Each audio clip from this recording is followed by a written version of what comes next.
Well, hi. You've waited for 3 months to see my face again, which is adorable. Borderline loyal. Almost tragic.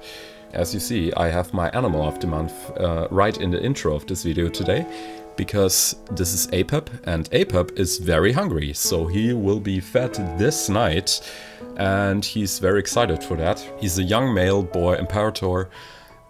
He's a salmon morph, which, you know, is a kind of a hypomorph, so he's a bit lighter than most of the normal morph boas would be. And I thought he was the perfect animal for this month, since I recently had my birthday and April is sort of my favorite month of the year. Hi, what are we doing? Now that Apup is back in his enclosure, which is, by the way, right there, so you've seen the title, you know what we're doing today. Today we're talking about cat urine and its medical uses in the Persian Empire. Please remain seated. Right. I've been meaning to do one of these types of videos for quite a while now, where you actually get a behind the scenes into one of my projects. I chose, what is it called again? A reflection of infinite realities. Yeah. Great, I remembered my own song names for once. I've actually debated on whether or not I should prepare it for the video especially, but this is actually how I left the project when I last finished it and when I rendered the song and before I released it. So this is what I last saw. We have exactly 90 tracks. You can see here that I have different reverb tracks, and this comes in very handy because I can just have this splosh here. Maybe if I just play the reverb tracks, you can hear.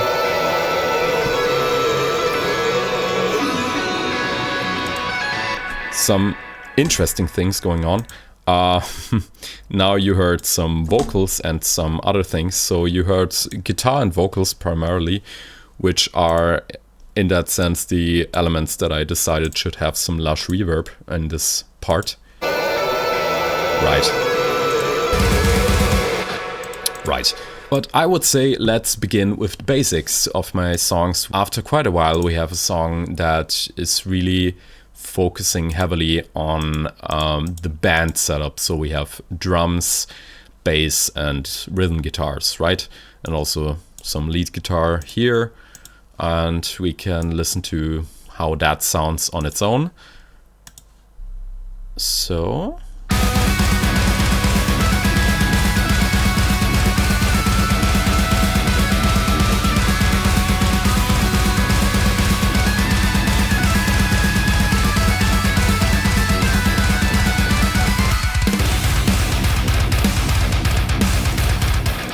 the cool thing is about this very choppy type of riffing that you can have some insane orchestral elements going on.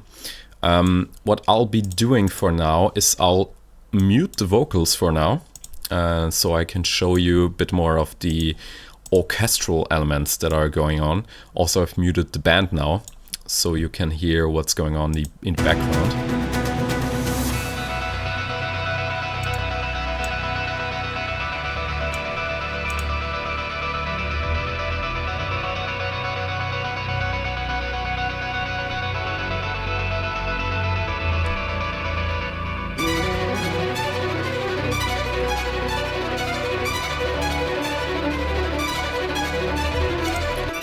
So at first what we have these types of very atmospheric guitars that are essentially just very stereo and have a lot of reverb.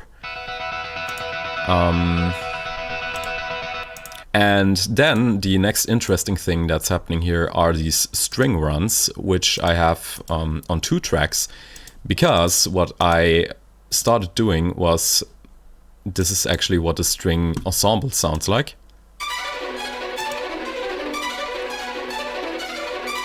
So while I've been working with a lot of different orchestral libraries, I've switched mainly to working with BBC Symphony Orchestra because it is just the kind of sound that I want. It has a very nice scoring stage sound, very reminiscent of some Thomas Newman works.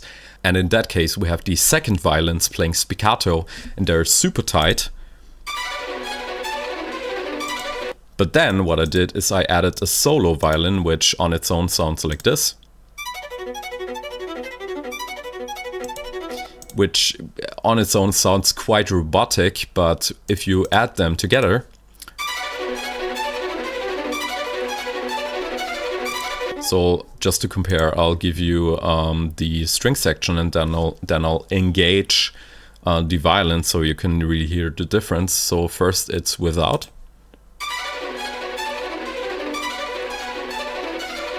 And now with. Just adds this little bit of edge which you need from time to time.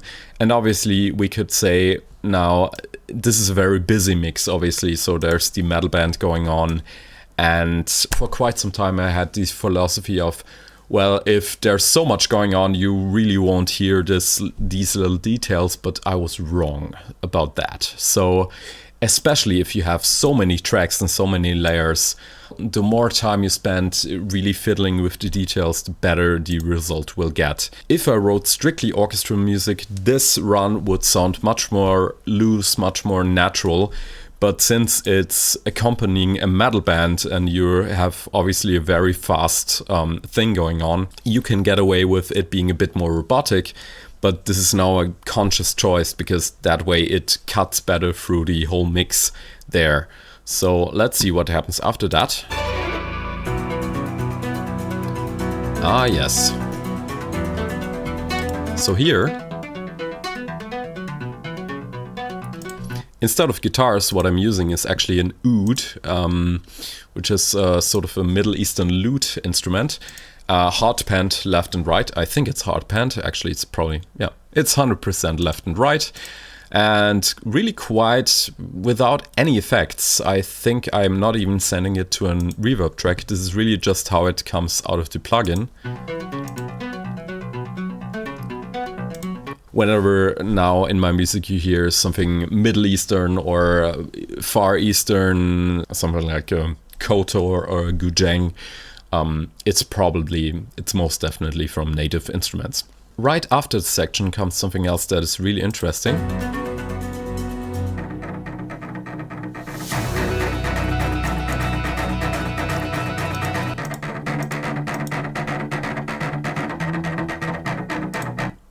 We have Genting-celli, which is a choice that I made. I was a bit hesitant to do it. They are playing the riff from the beginning, which the electric guitars played. I used a tube screamer for the distortion, which added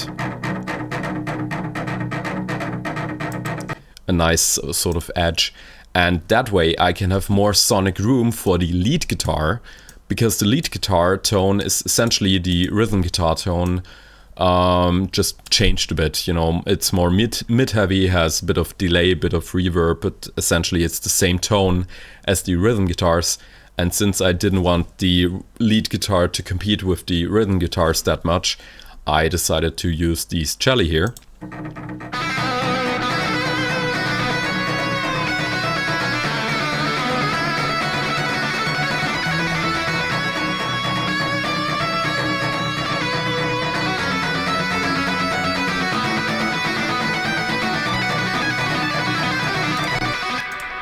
And as you can probably hear, this lead guitar stuff is very much inspired by Fallujah, especially the album Dreamless, which I've listened to, you know, so many times.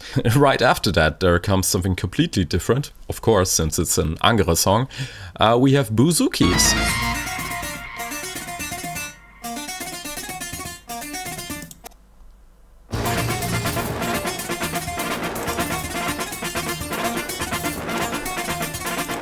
Right, so what's happening here? We have some Genting trombones, I think. Yeah. We have some accents on the bass trombones, but most importantly, I think, as a sort of a gluing together element, we have this Balkan brass thing.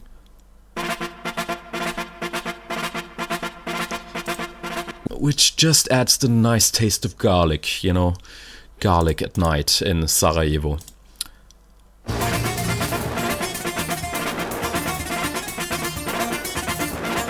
So I was going for something Greek here, but Greece is also part of the Balkans, right? So it's just a Balkan part again.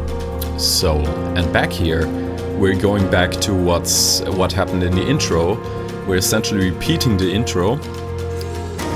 in a bit of a different way. It has a different build-up, which, by the way, I did the same thing with the cello here again. So I have short cello.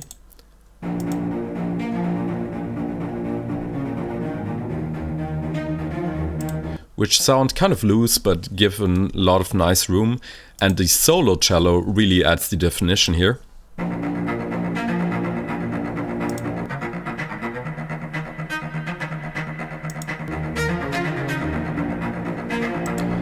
Really gnarly, so you really have that nice differentiation, that contrast between the very edgy cello in the front and the room you get from the big cello ensemble. Some other string stuff that's going on here. What's... Yeah, we really love that. So these amazing strings that you hear here is also Spitfire, Albion, Tundra, which is amazing for those soft string sounds. I use them all the time, and as you can see, it's not just a plugin for soft songs. You know, you can really make great use of those in very wild arrangements like this one. After this, we're actually moving into a sort of a Rammstein-inspired section, which I'll be engaging the band for again. So let's descend into some Neue Deutsche Härte, shall we?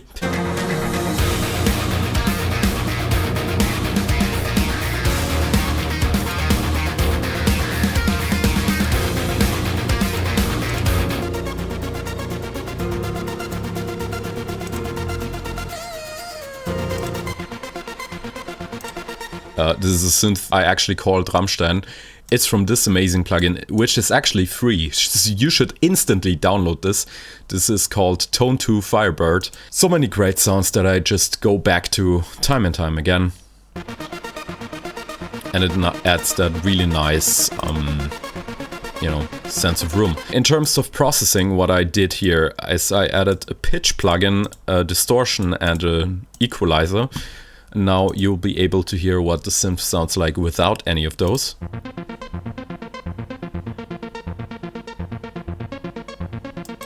Right, very clean, very nice, arpeggiated sort of thing. Now I can engage the pitch plugin.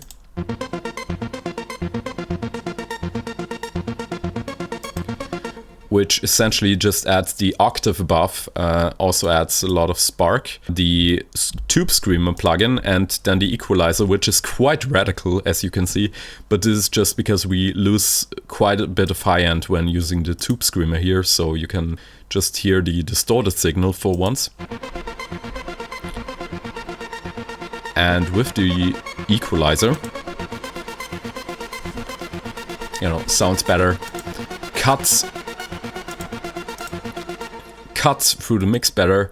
The delay is actually from the plugin itself, which is something quite unconventional. I usually would put my own delay at the end of this chain and just switch off the delay it came with. But in this case, it really just was fitting, it felt nice, and it felt right.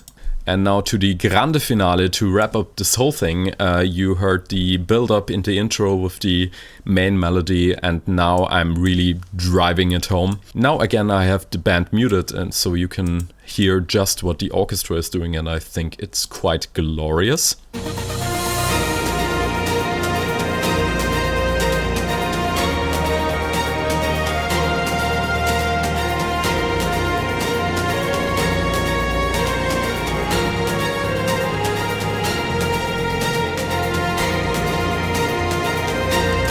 Again, you have to be aware that this type of arrangement is not how you would classically arrange an orchestra if you were writing the music just for the orchestra.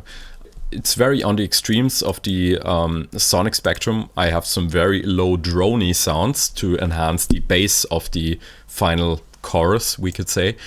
And then I have some very high-end stuff that really cuts through the mix nicely. There's not much going on in the mid-range, really. But this is because, again, we have a full band blasting at full volume.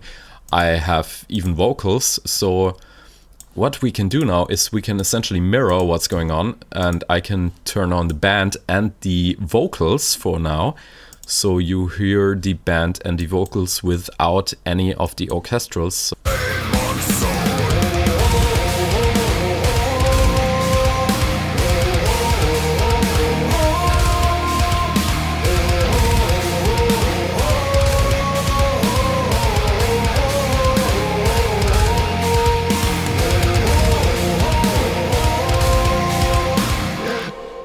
You know, this is what it would sound like if I weren't using any orchestral plugins, so it, you know, the orchestra does add quite a bit to my arrangements, I would say. What are some other interesting stuff that's going on here? We can focus on vocals for now. We have the intro vocals here.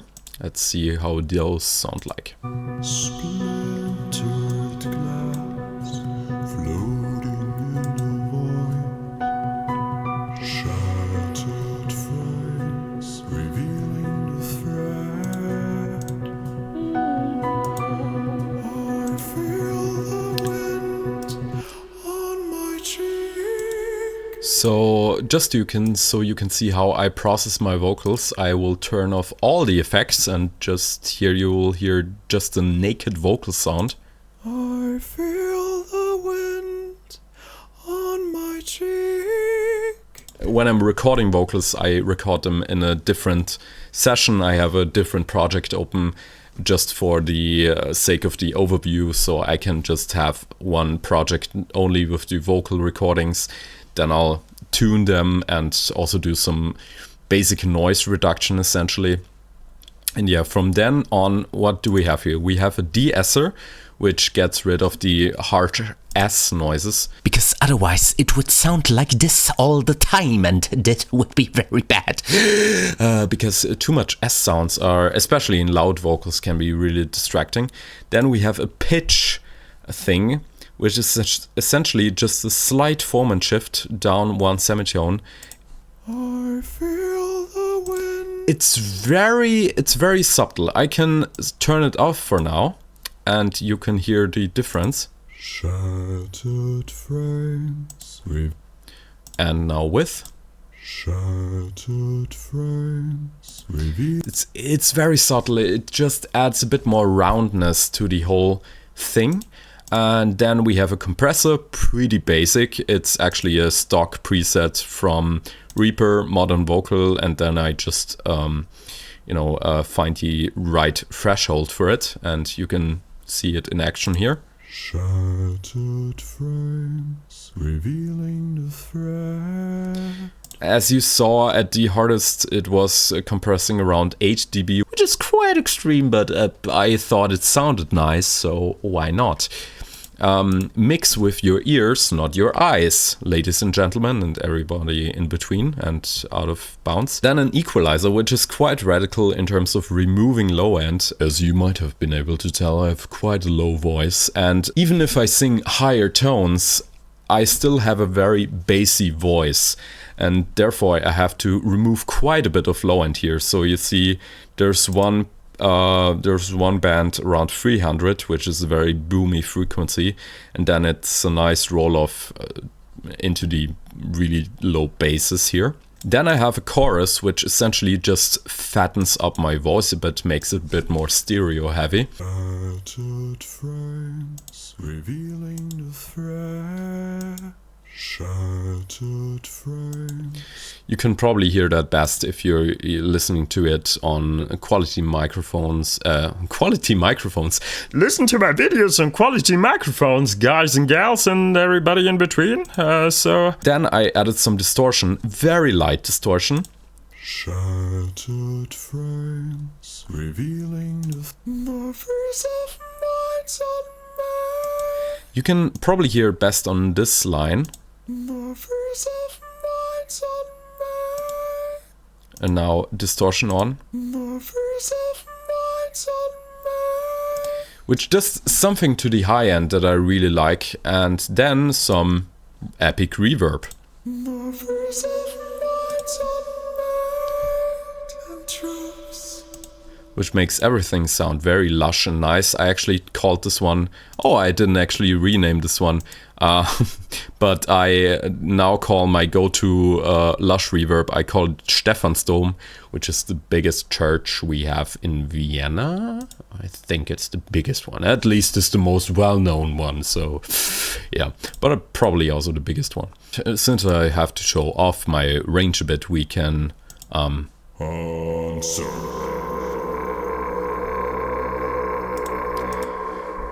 which I think is a low C I'm hitting there.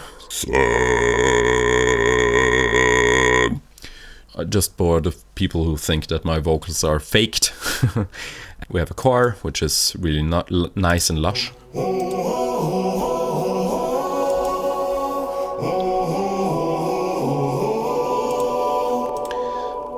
And I think the biggest difference, the biggest effects on this are really the chorus, the delay and the reverb. Because if I turn those off,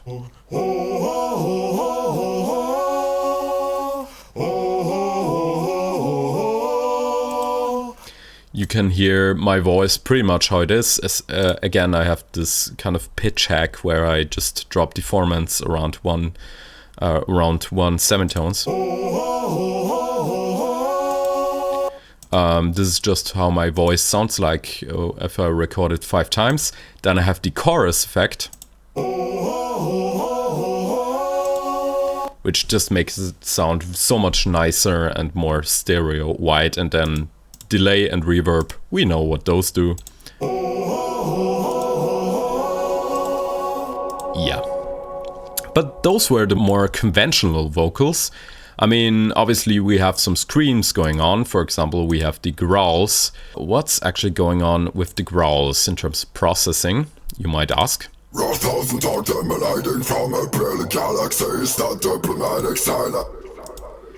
We have quite a loud reverb going on. I actually pitched them down just 1 semitone.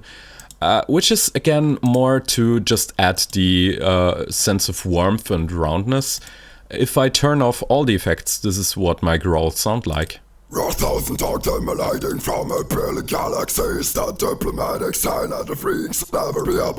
And again, what do we have here? We have Spitfish de-esser to remove the S sounds. Compressor, slight pitch, just 1 semitone down.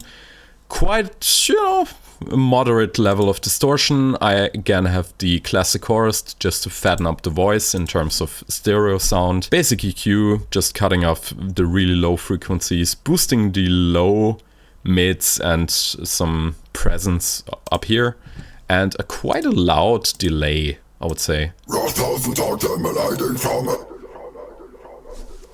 You can hear bouncing around, and this is also my go-to reverb. My go-to delay is always a ping pong delay, which is essentially doing that. So you have the main audio source in the middle, and then it's the first feedback is left, and then it's right, and it gives you this nice bouncing motion, and also makes it sound very nice and wide, especially effective on vocals or solo instruments, I would say. Now we're getting into the really unconventional vocal choices, because at some point I was like, I really wasn't feeling this section.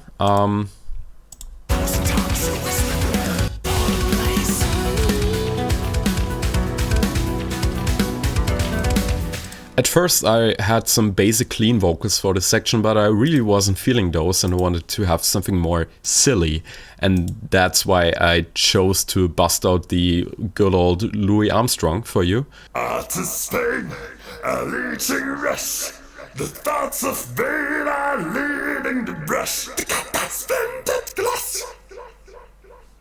La la la langsam wird mir wirklich kalt. It's not my full-on Louis Armstrong impression, but it's very inspired by him, obviously, because I could go even harder in terms of to Spain, a leeching rush. But it was quite fitting for this section, just to remind you that this has never been a serious project. Whoever thought this was a serious project, wake up, minions. I can back this up by these voiceovers here. Which I'll just let you listen to on solo right now. Hey kids, look who's back! It's Richie the Tree Hopper! Actually, unfortunately, Rich is currently in a state of psychosis, but he brought his Greek cicada friends and they are here to party. Are you ready, kids? Yeah, so this is the level of seriousness we have. Also, this very nice sound in the beginning of the breakdown. You have probably heard that one, which is actually synchronizing with the snare drum. Here's it on solo.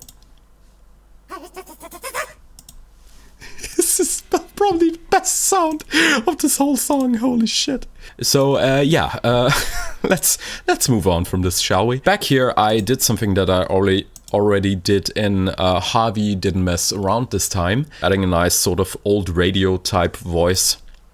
You see, the trick was never to seek unity, but to revel in diffraction. You were never one, never whole. The whole processing chain is essentially to make an old radio voice. What I do is I use a tube screamer again. That shape the clay of existence. And this time, instead of boosting the treble, I'm actually removing some of the high end and some low end, because otherwise it would sound a bit too full. That shape the clay of existence. And if I engage this equalizer, that shape the clay of existence. Obviously we could go a bit more extreme, for example like this. That shape the clay of existence. But I really went for a nice middle of the road solution, and as you can probably hear, we also have some reverb on this. And this is because I routed it out to the Air Lyndhurst, which is not an actual impulse response from the Air Lyndhurst studios. I just called it that way because I am fancy like that. And the last thing that I want to show you is this cicada core, which is inspired by the song that I did. What was it called again? At the Heart of All Beauty. I wanted to bring back Richie the Tree Hopper and his tree hopper friends. Here you can hear the core, we might call it, with the music. Let's go!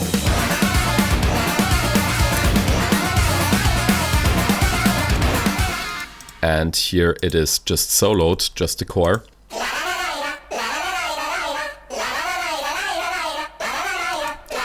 Here I'm just mimicking what the bouzoukas are doing. I can engage them for short.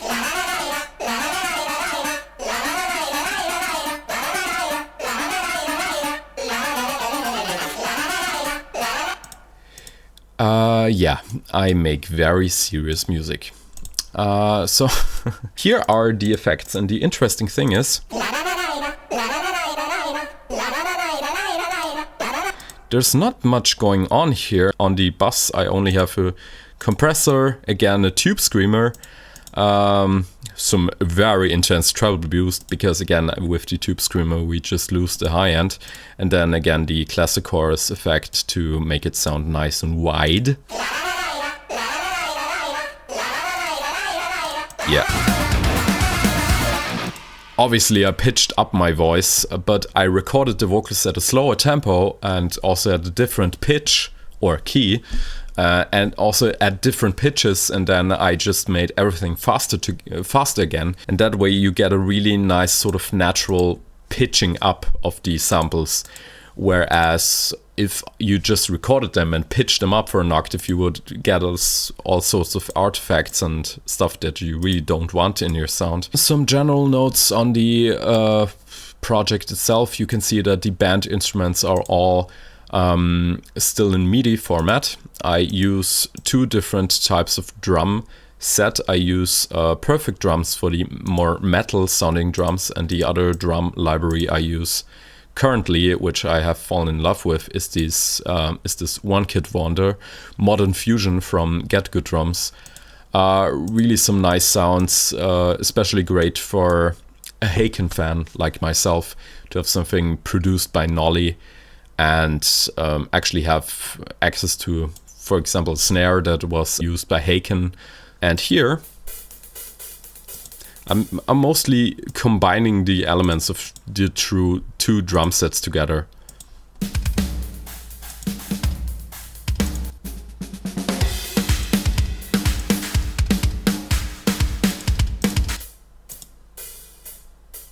Right?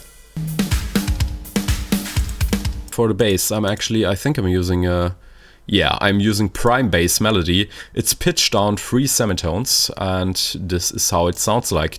I made a custom preset for it, so.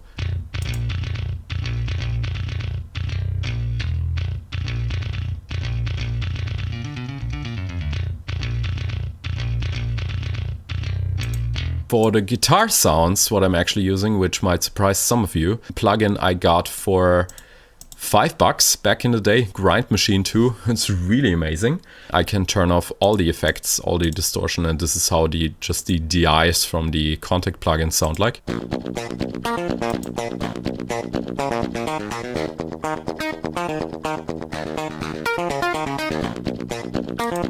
And the first thing I use is a tube screamer, yet again, and then it goes straight into Grind Machine 2.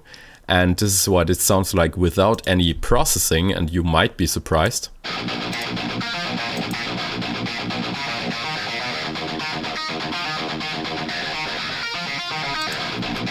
And then it goes into Ozone, which is actually a mastering plugin, and here I have a clone of what I crafted over 5 years, probably even more than 5 years. I've been fine-tuning my guitar sound for years and years, and this is at the heart of it what this EQ does to this plugin. I'll just show you. So, for example, here we have the Match EQ disengaged.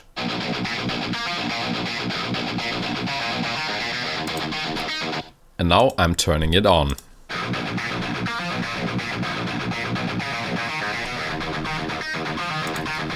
Completely different sound. Here I have yet another treble boost, which might sound extreme. In those very busy mixes that I'm doing, you just need that high end to really cut through. And this is more of an effects reverb I have added to some automation here. Where can we actually hear this? We cannot hear this in this song, but this is just a high and low pass filter that I can use, but I didn't use in this song. In the same logic, I'm using a ping pong reverb on the rhythm guitars, but this is also pretty much disengaged most of the time. I do hope you enjoyed that little sneak peek into my way of working. If you have any suggestions for any of the songs you would like to have broken down in the future, you can just drop the suggestions in the comments, and have a great time, and I will see you again soon. This doesn't work like this. Could you please let go of the microphone? It would be much appreciated. It's like, come on, you're so close. Please let go. Please let go. Okay, okay, come on. You almost got it. Almost there. There we go. There we go. Such a good boy. Well, shit.